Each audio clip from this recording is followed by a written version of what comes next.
家的不传绝学，堪称无。苏沐雨。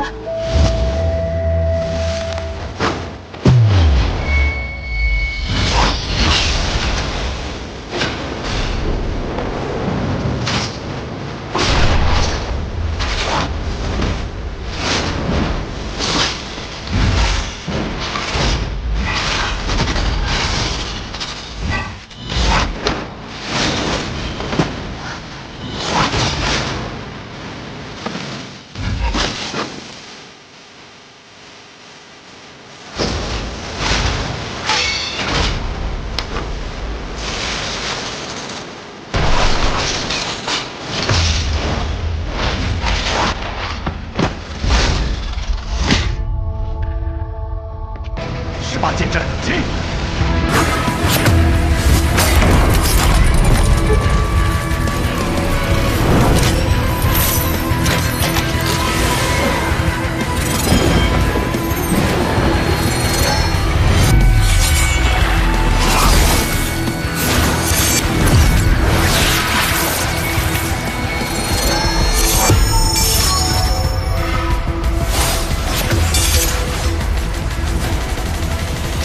！18剑阵，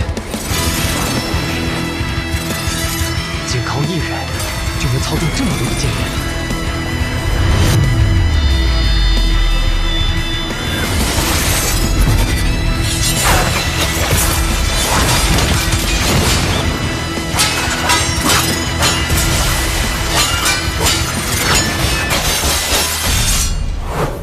18剑阵已现，你能越过我的剑阵吗？ 确实看不出破解之法，可是，只有跨不过去的难关，才有跨过去的意义，不是吗？只有赢了注定失败的局，才有赢的意义。你是个刀痴，或许是吧，师傅也这么说。那魁大人呢？你是剑痴吗？剑不过是件兵器，若太执着于剑本身，反而会成为剑的奴隶。这是暗河的老师和你说的吗？不。 这句话曾刻在无间城的城墙上。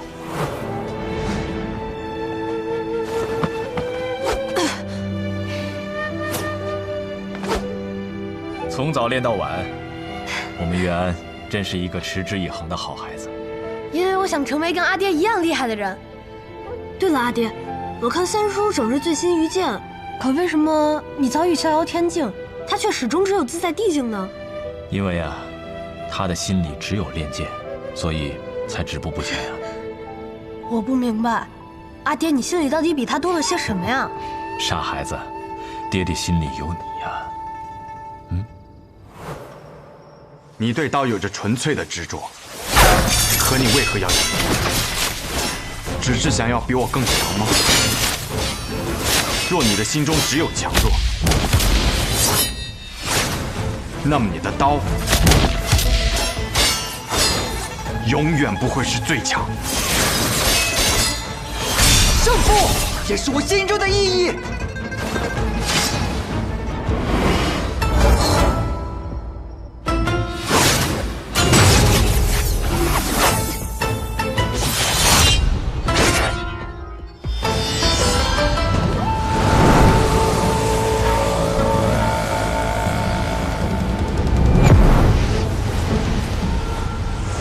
这一刀值得敬佩。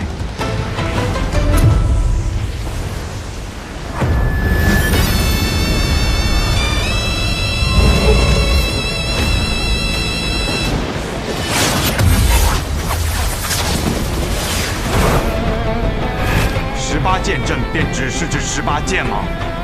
为何不能是180剑、1800剑？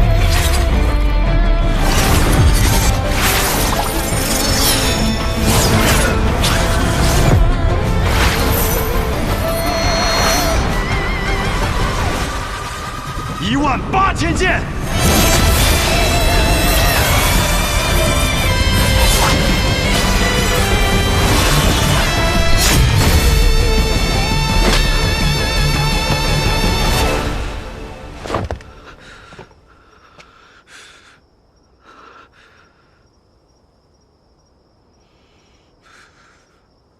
方才那一剑叫什么？飞刃散落，宛若暮雨；长剑如虹，一击致命。方才那剑以我为名，便叫暮雨。以剑为名，以后我也要创下一刀，名叫不懈。你痴心于刀，醉心于刀，你战斗的一切都是为了刀。可刀是死物，你需要去寻找真正值得你为之死战的事物和理由。理由？我不明白。就像我必须要战胜你，因为我不能输。我不明白你说的，可是我会为了赢你，去尝试寻找。你这是要走？我早就说过，我来这里不是为了杀任何人。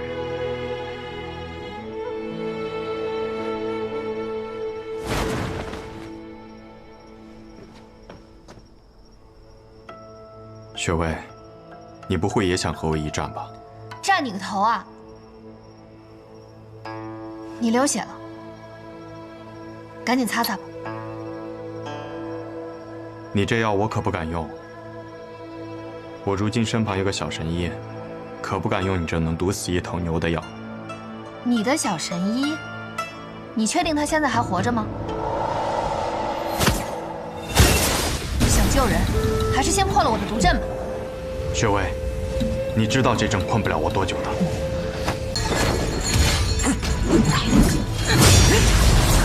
不好，他们攻进了后院。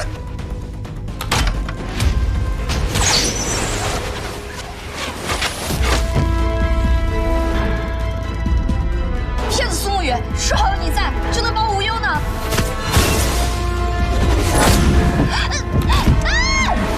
沈烟，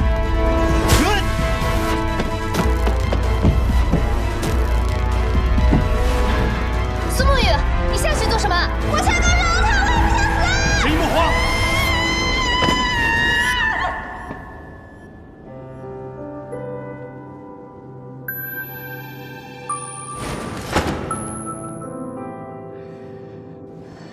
你真的来了？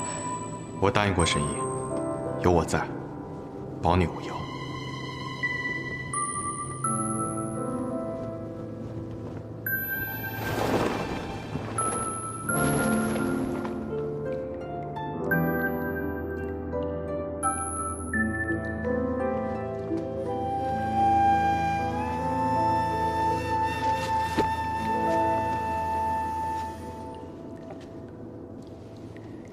这么高啊，这该怎么过去？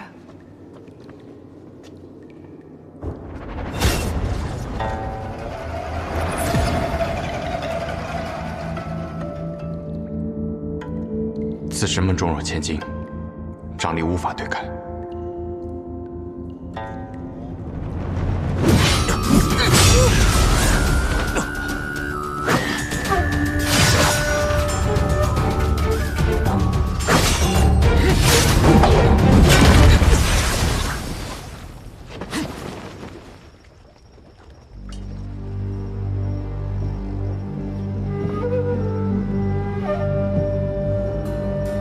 雪薇，见过大家人。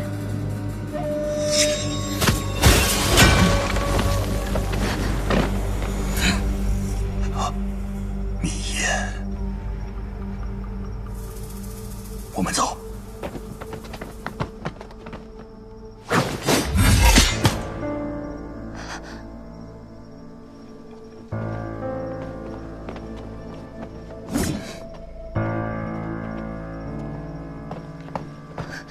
墨迹，完了，完了，完了，完了！我忘了，这可怎么办？这下真是要中毒身亡了我。解药，你快点儿，一会儿我真死了。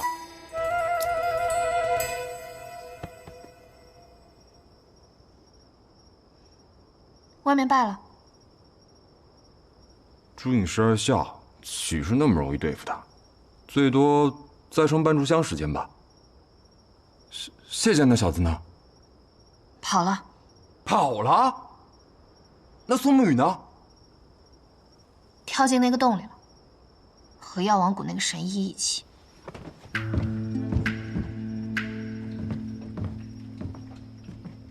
正好，往里面撒把毒，要最毒的那种。你疯了？苏沐雨还在里面。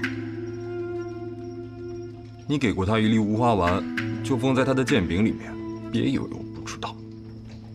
下毒，这机会错过可就没有了。苏沐雨可以不用死，但那个神医今天必须死。快点儿，快点儿！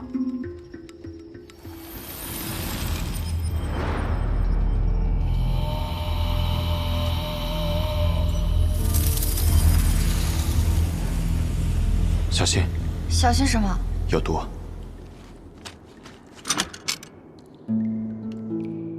服下它。我知道有毒啊，我是在问你小心什么？我可是药王谷谷主的小师叔，温家家主的外孙女，我怕毒啊！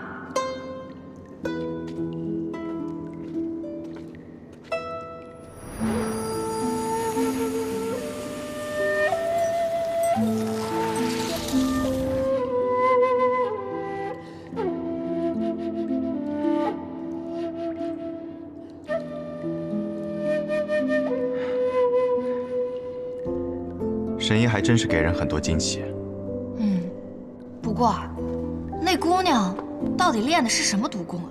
居然把自己给练出一身毒来！学为无名者时练的是毒沙掌，神医慧眼，竟一下就给看出来了。其中隐秘，待出去之后，我再与神医细说。现在当务之急是先回到大家长身边。虽然破筑巢那把刀已经被我斩断了，但如今长河还未出手。温家练毒功的人确实不少，但是多半呢还没有毒死别人，就先把自己给毒死了。不过这毒沙掌也不是多么高深莫测的毒功啊，他定是在练功的时候不知道是出了什么岔子，导致剧毒流遍了全身。按理说他应该活不下来，应当是被什么神奇的法子给救了回来。看来我猜的没错了。不过呢，人虽然是救了回来，但是毒还在。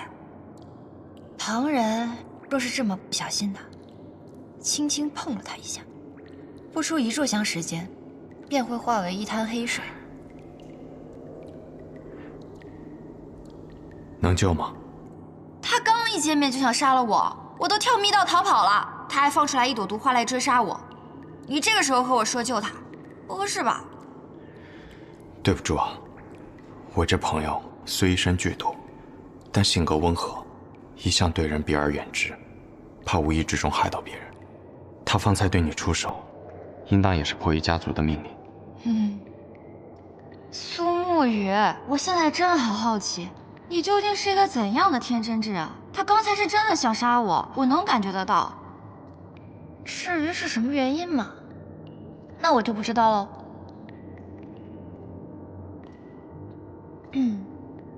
好吧。若是此事过后，我和他都还能活着，且不再是敌人，我可以救他。条件嘛，很简单，钱管够。不愧是安河的魁，领悟能力就是强。那魁大人，我们现在该怎么出去？方才与神医交谈时，我想了想，机关应当就在这两处。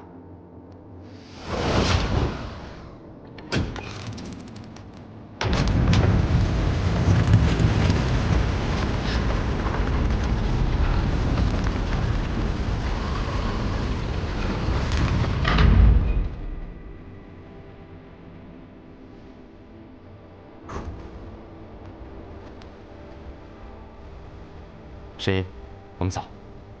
哎，这看着怪吓人的，不会有什么机关吧？不会，此乃逃生之路，不会再有什么机关险阻了。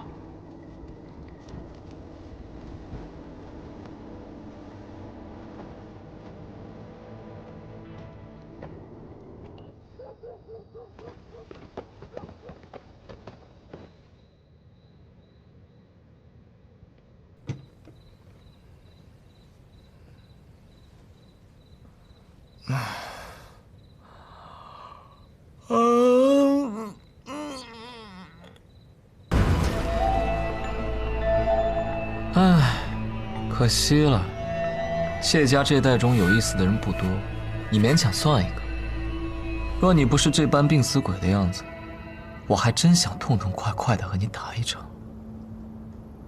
哈哈哈哈，真是让人没有想到啊！暗河的送葬师也这么的多愁善感。是你，穆家家主穆子哲。你杀了谢繁花，谢爸不会放过你的。在此之后，暗河之中谁又能放过谁呢？或许以后所谓的三家也就只剩下一家。剑已出鞘，何必藏其锋芒？你是穆家有史以来最年轻的家主，难道你不想成为暗河有史以来最年轻的大家长？你这个人啊，还真的是挺有意思。我是来杀你的。哼，第一次见你的时候，我就想杀了你。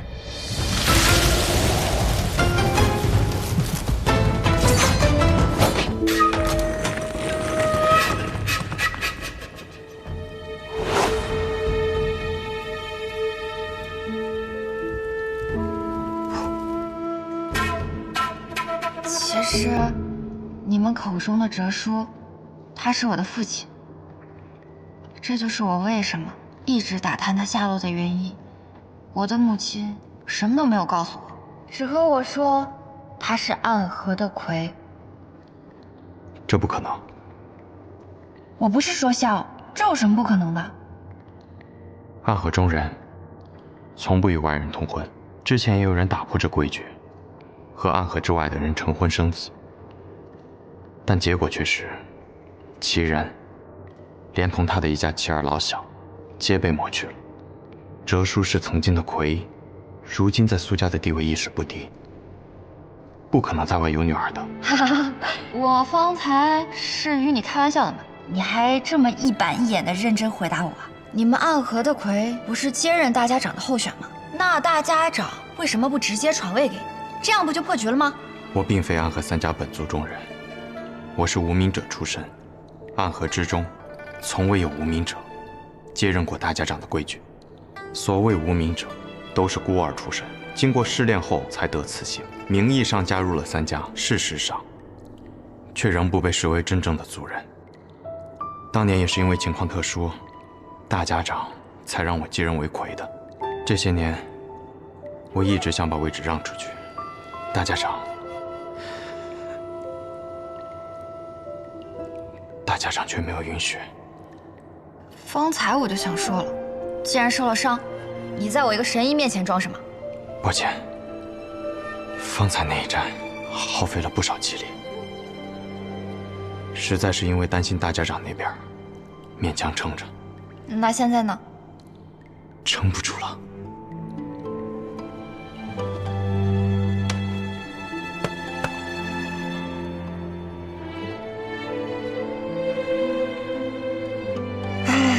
我来帮你瞧一瞧吧。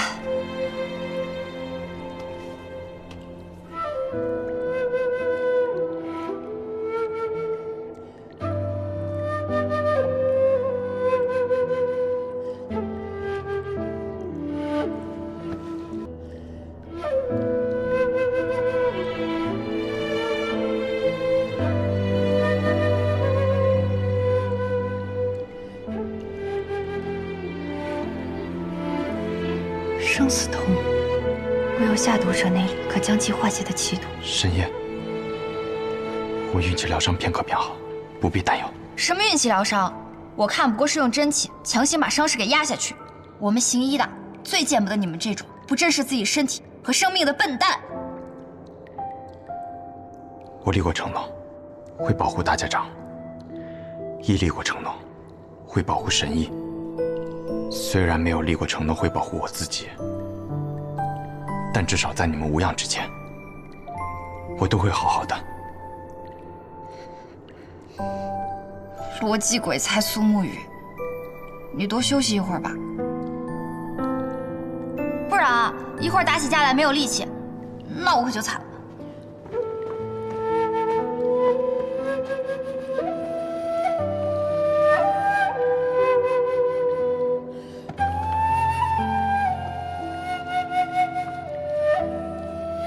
真是有趣，这朱朝的密室里所放的书，竟都是些杂言故事、演绎小说。难道是怕避难者在此无事可做，供他们打发时间？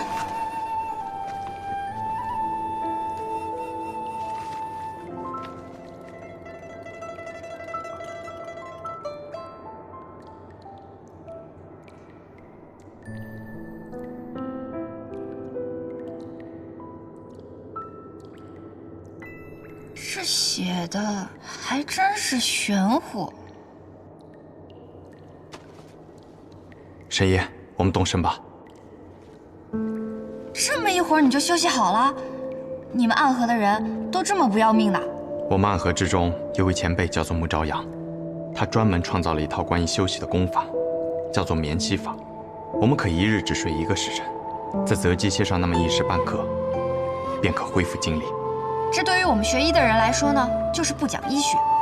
不论你那个姓穆的前辈说的那个眠息法有多厉害，都是不讲医学。也许吧，但对于我们来说确实很有用。毕竟我们总是在与时间赛跑。就是辛苦神医了，我们走吧。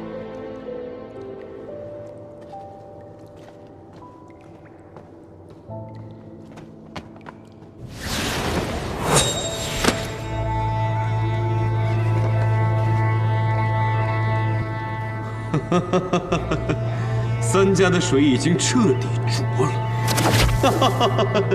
哼，可笑的三家中人，还以为自己可以有所选择，可他们从不明白，大家长之位只是一柄剑，真正执剑之人一直都不是他们。苏家有着苏长河和苏沐雨的存在，无法控制；谢家虽然实力不弱，但行事鲁莽，无法服众。只有穆家，都阴狠诡道，但实力偏弱。剑要找一柄听话的，那便让他们先自己斗一会儿，我们慢慢寻吧。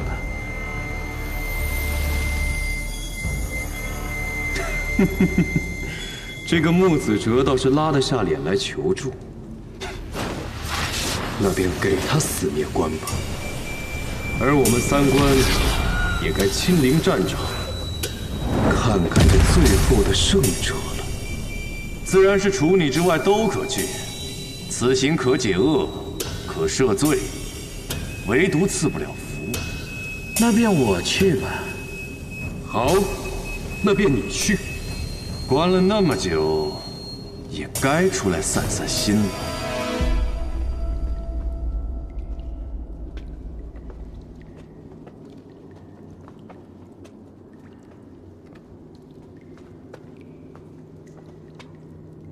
神医，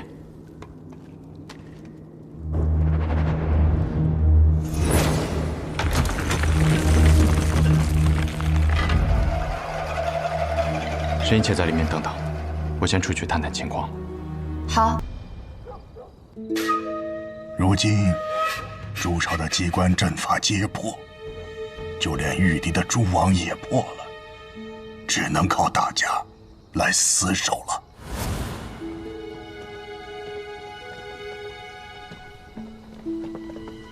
好，诸位辛苦了。苏哲，头儿，你叛了？对你们的头这么不自信，你们还在这里守护，我却率先叛了。头儿，我们当年加入朱影是何等的荣耀，可现在却被自家族人一路追杀，倒像是罪人一样。错的是他们，不是你们。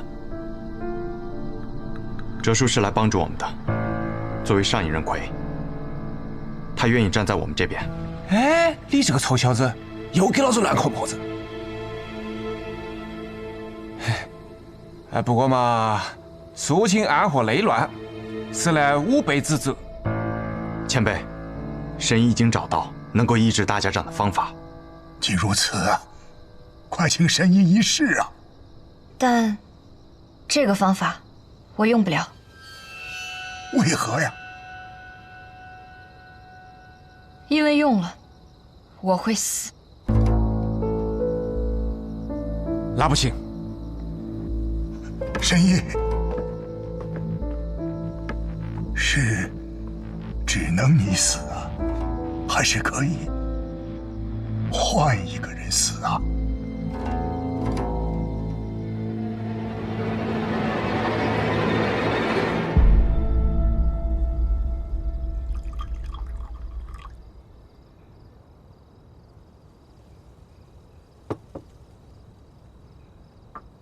你母亲死后，我又偷偷去过几次温家，发现你不见了。没想到你竟然是去药王谷学了医。你回了我们温家那么多次，一次也没有与阿娘相见吗？不，在她临走前的那一晚，我还是见到她了。什么？那天你外公终于不再拦我，把我带到他的身边。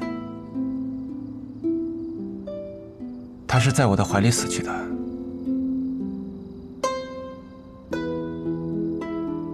那时你还小，就睡在旁边的小床上，很安稳，一夜都没有醒来。但是我外公的口中，你却是个薄情寡义之人，欺骗了我阿娘的感情。这个糟老头子！但是在我阿娘口中，你却不是这样的，所以我就想找到你，亲口问问。那时候年轻，只要觉得喜欢，便大过一切。以我的能力，定能对抗暗河的规矩。我原本打到他们都快同意了，可是当他们听说那姑娘是温家的千金，就连大家长都不愿帮我了。唉，还是不行啊。狗弟，你会跟我一起走吗？自然是，女儿到哪我到哪，女儿指东我不往西啊。那这样就不算违背了你们暗河的规矩。现在世道这么乱，大家都不讲规矩，那就各凭本事喽。好，那等我治好了大家长，你就和我一起去南边。好是好，可是为什么呀？女儿啊，你这么尽心尽力的要救活大家长，是不是看上苏沐雨那小子了？都说沐雨是暗河100年来的第一美男子，看来所言非虚啊。不过，看上暗河的男人，可不是什么好事儿啊。不是我说狗爹，你怎么连自己都骂？那什么原因啊？那自然是因为给钱啦。哎呀，你怎么跟你母亲一样啊？这是最重要的事情，好吗？不过，我们还是要等到医治好大家长再走，不然之前的努力不就全都打水漂了吗？而且，暗河既然受了我们这次恩情，总不至于还拦着我们，不让我们家人团聚了吧？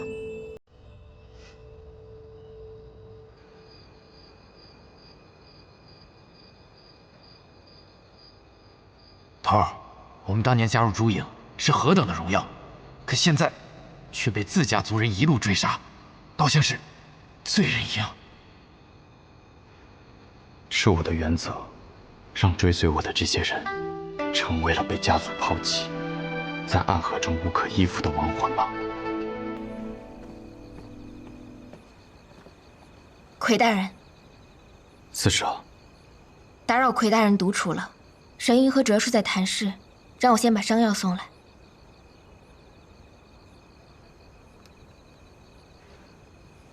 四舍，先别着急离开。魁大人还有别的吩咐吗？你入朱影的时间，应该是所有人里最短的吧？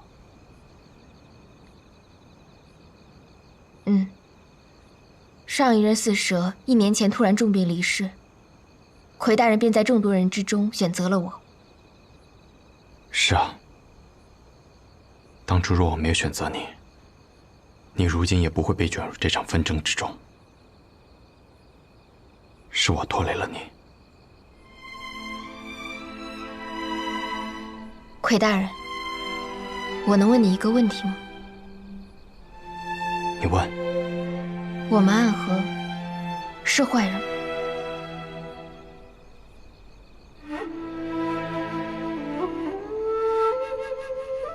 收钱杀人，不问因果，世人闻我们之名如见恶鬼。江湖朝堂，有多少人与我们结怨，也有多少人想将我们诛之而后快。我们是坏人吗？我们当然是。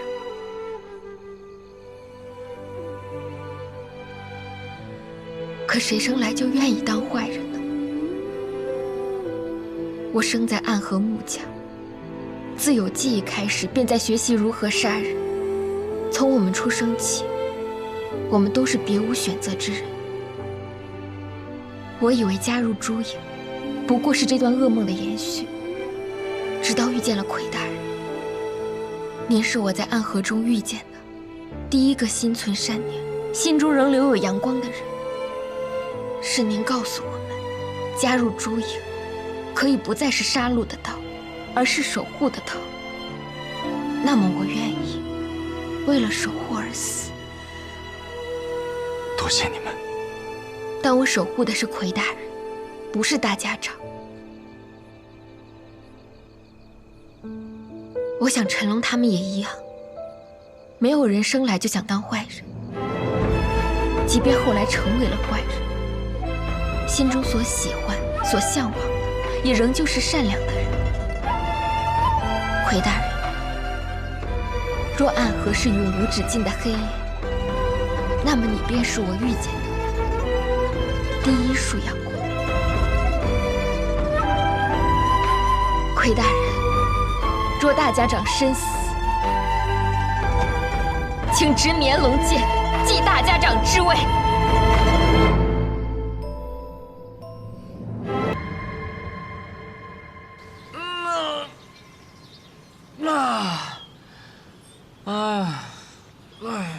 坐了许久的马车，累了。小上河，你这个样子能追到鹰，你到底是什么安排啊？追得上，大家长此行北上，无非就是想拖延时间，按照他的手段。老爷子有没有事儿我不确定，但是我们这一批跑腿的，定是要被他清算。所以在我这儿，大家长必须死。然后呢？我对于苏沐雨的安排，应当已经到了，让他见见几个故人，拖延一下他追上大家长的时间。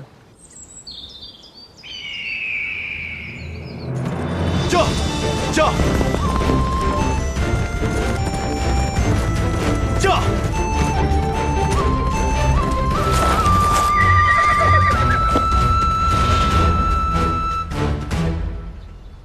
昌黎，宇哥，好久不见了。昌河派你来的。啊，是大哥让我来的。他说让我拦住你，实在不行，就哭到你心软。他是不是觉得我不会杀你？他自以为能猜透我的心，可我杀过这么多人，我也有无法控制住自己杀心的时候。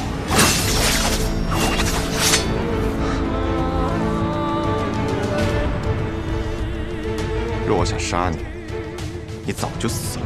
驾！宇哥。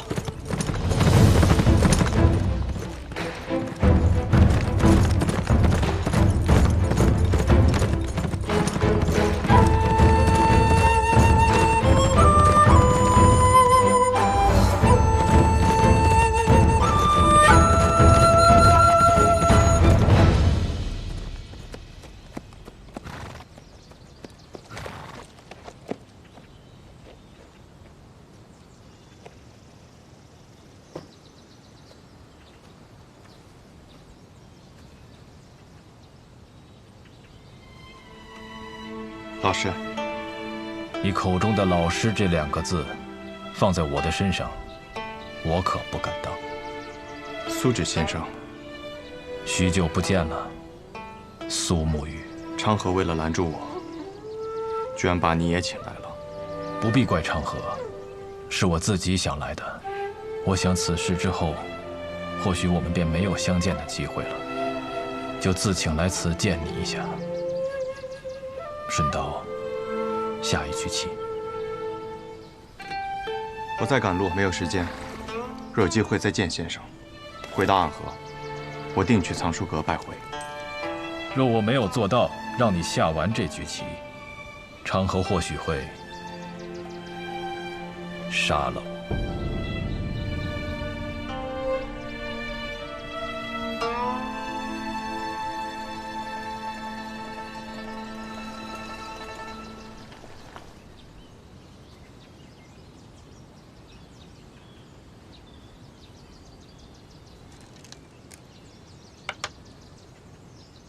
先生来此，是想劝我和昌河联手。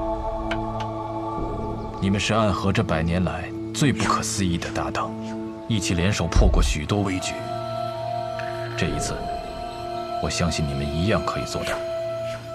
我听昌河说，4年前你们做过一个决定，他当上苏家家主，你当上大家长，成为执掌暗河的新主人。那他有没有说过？我并没有回答他的决定。大家长他值得你这样做吗？这个问题的答案重要吗？墨雨，当你用一个问题来回答另一个问题的时候，就代表你的内心并不坚固。可这问题没有答案，只有选择。我在苏家待了将近10年，昌河与我更是从同一座炼炉当中走出来的师兄弟。准确地说，我们都是家人。昌河那样的人，可不会把老爷子他们当作家人，他只是把你当作家人。可如今我是亏。我的父亲曾教过我，承诺是比生命更重要的东西。先生您也说过，没了承诺，收了钱的刺客便会因为更多的钱而转头去杀自己的主顾，那么到最后秩序变乱了，刺客便没有存在的理由，暗河也没有存在的必要。你很聪明，但有时候太过于执拗了。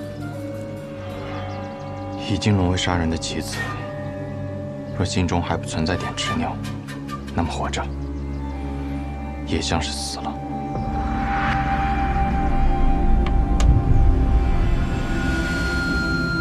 先生，你败了，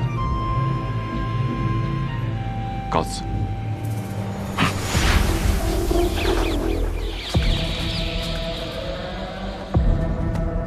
宇哥，你赢不了的。3家家主对大家长这个位置觊觎很久，这个机会他们不可能放过。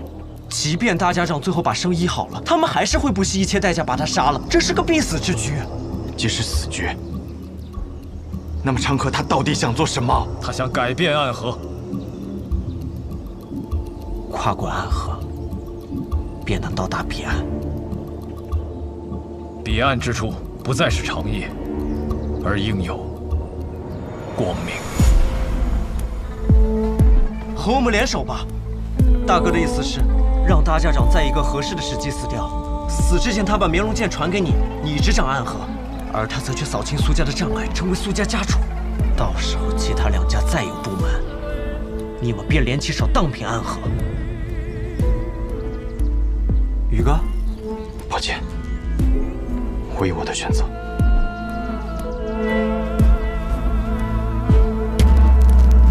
大哥说了，若你拒绝，那他就自己当这个3家之主，到时候不管谁挡在他面前，他都会杀死，包括你，他这一生最好的朋友。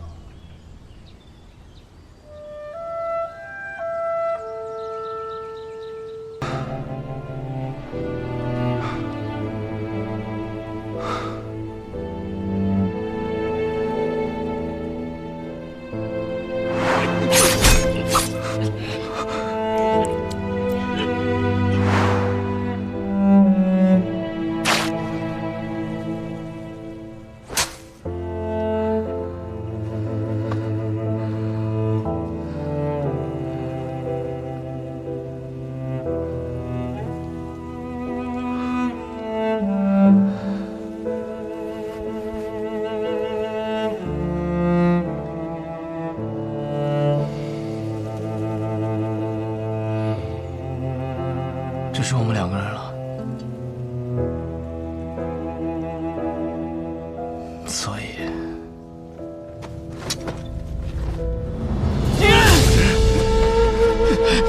你疯了吗？你这疯子，停下来！我跟你说过，你的恩情，我迟早会还的。我不需要你还，你此前替我做点灯童子的时候已是还了。暗河的规矩，10个人只有1个人能走出鬼窟园，成为3家之人。你若不成我的情，我们2个人都得死！一定会有办法的。我去和他们说，他们想要最顶尖的刺客，而我们俩是他们这些年里遇到最好的种子，他们不会愿意就这么失去我们的。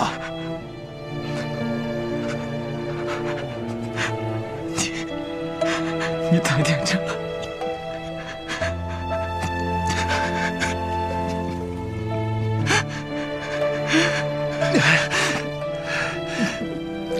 你把手放开！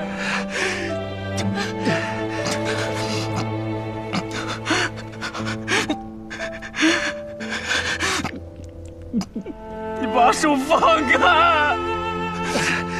只要足够强，便有资格天真。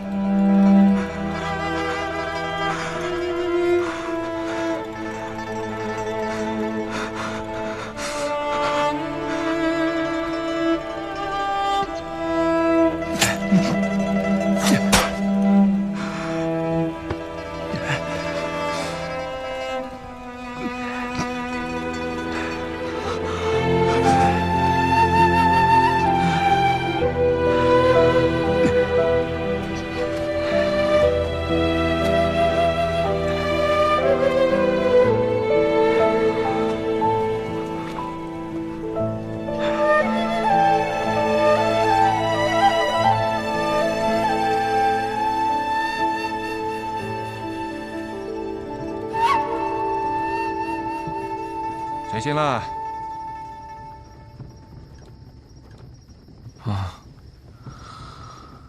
做了一个很长很长的梦，梦到一些很久以前的事儿。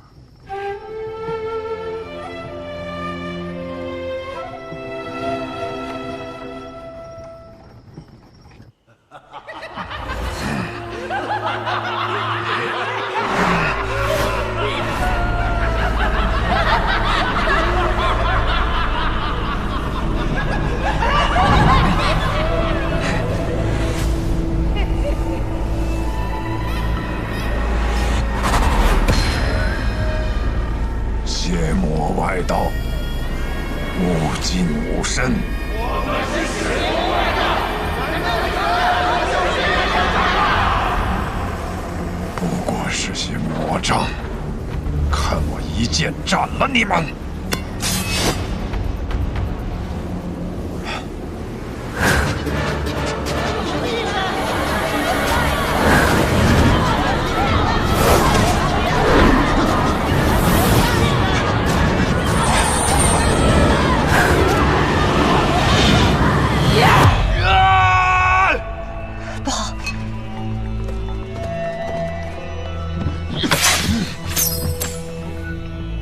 大家长，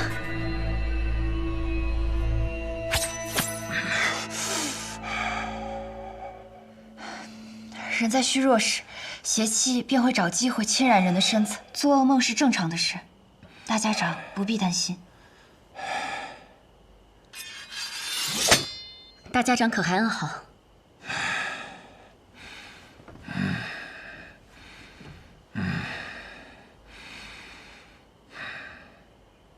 毛头，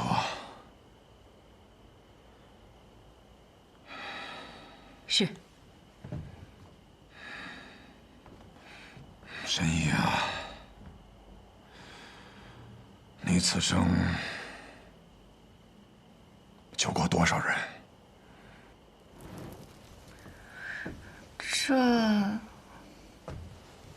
这我哪里记得得？